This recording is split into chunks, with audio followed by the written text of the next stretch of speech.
बहुत समय पहले की बात है, एक अल्लाह वाला जो इबादत, संयम और तकवे में प्रसिद्ध था, एक गांव में रहता था। वह हमेशा अल्लाह के जिक्र में मशगूल रहता और लोगों को नेकी की राह दिखाता। लेकिन तकदीर का फैसला कुछ और था। एक दिन उसकी नजर एक बेहद खूबसूरत औरत पर पड़ी जो हुस्न और जमाल में बेमिसाल थी। उसकी आंखों में ऐसी कशिश थी कि अल्लाह वाले का दिल कांप उठा।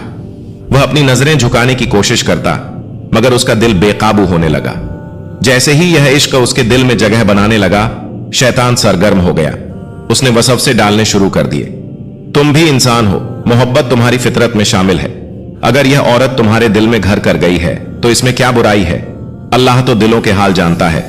और अगर तुम्हें मोहब्बत हो गई है तो यह भी तो अल्लाह ही की बनाई हुई चीज है। अल्लाह वाला जो हमेशा तकवे पर कायम था, अपने दिल में एक जंग महसूस करने लगा। वसवसे शिद्दत अख्तियार करने लगे कि शायद यह औरत उसकी जिंदगी की खुशियों का जरिया बन सकती है। शैतान ने एक और चाल चली। एक दिन अल्लाह वाले को मौका मिला कि वह इस औरत से बात कर सके।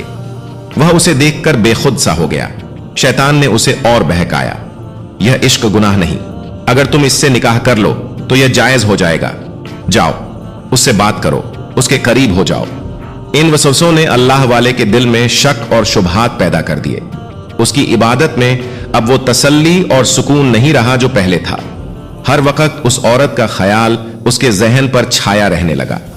एक दिन उसने हिम्मत जुटाई और उस औरत से बात की। औरत ने भी नरमी दिखाई और यूं दोनों के दरमियान बातचीत का सिलसिला चल निकला। यह वह लम्हा था जब अल्लाह वाला अपनी रूहानी हालत के सबसे कमजोर मुकाम पर था। जो पहले तन्हाई में अल्लाह की इबादत में मशगूल रहता था, अब उसकी तन्हाइयां इस औरत की यादों से भरने लगी थीं। फिर एक दिन शैतान ने अपनी आखिरी चाल चली। उसने दिल में यह वसवसा डाला, तुम तो वली हो, तुम्हारा दिल पाक है। अगर तुम इस औरत से मोहब्बत करते हो तो यह तुम्हारे लिए बुरा नहीं हो सकता। जाओ, उससे मिल लो, उसका हाथ थाम लो। यह वह लम्हा था जब अल्लाह ने अपने बंदे पर करम फरमाया। जैसे ही अल्लाह वाला उस औरत के करीब हुआ, अचानक मस्जिद की अजान की आवाज बुलंद हुई। यह आवाज ऐसी थी जैसे कोई गहरी नींद से जगा रहा हो। उसके जिस्म में एक झुरझुरी दौड़ गई। उसने अपनी नजर आसमान की तरफ उठाई और आंखों से आंसू बहने लगे। या अल्लाह, मैं कहां जा रहा था? मैं तो तेरा बंदा था, तेरा वली था, और मैं तेरी राह से भटक गया। उसी लम्हे अल्लाह ने अपने बंदे पर रहमत की और उसे अपने नफ्स पर काबू पाने की ताकत अता की। वह फौरन पलटा और वहां से वापस लौट आया। घर आकर वह अल्लाह के हुजूर गिर पड़ा, झारो कतार रोने लगा और दुआ करने लगा, ऐ अल्लाह, मैं कमजोर हूं, मैं शैतान के बहकावे में आ गया, लेकिन मैं तुझसे मदद मांगता हूं। मुझे माफ कर दे, मुझे मेरे नफ्स के खिलाफ ताकत दे और मुझे अपनी ऐसी मोहब्बत अता कर कि मेरा दिल किसी और की मोहब्बत में न बहके। अल्लाह ने उसकी दुआ कबूल कर ली। उसके दिल को सुकून नसीब हुआ और वह दोबारा अपनी असल हालत में लौट आया। मगर अब वह पहले से भी ज्यादा होशियार और सतर्क हो चुका था। वह जान चुका था कि नफ्स और शैतान इंसान को कैसे धोखा दे सकते हैं। यह आजमाइश उसकी जिंदगी का एक बड़ा सबक बन गई।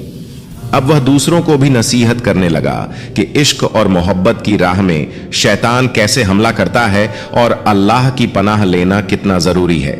यह कहानी हमें सिखाती है कि कोई भी इंसान, चाहे वह कितना ही नेक क्यों ना हो, शैतान के वसवसों से महफूज नहीं। लेकिन अगर इंसान अल्लाह की तरफ रुजू करे, तौबा करे और उससे मदद मांगे तो अल्लाह उसे हर गुमराही से बचा लेता है।